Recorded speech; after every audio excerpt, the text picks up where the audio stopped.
அருமுகனை வேண்டி ஆராதனை செய்தால் அருகில் ஓடி வருவான், அன்பு பெருகி அருள் புரிவான். அந்த கருணை உருவான குருபரன் என்றுமே கைவிடாமல் ஆளுவான். அப்பன் முருகனை கூப்பிட்டு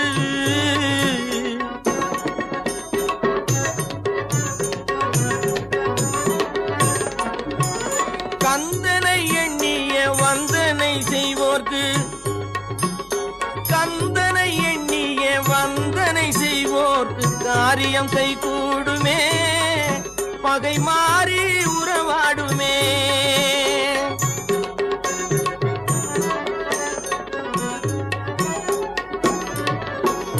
கந்தனை எண்ணிய வந்தனை செய்வோர்க்கு காரியம் கைகூடுமே, பகை மாறி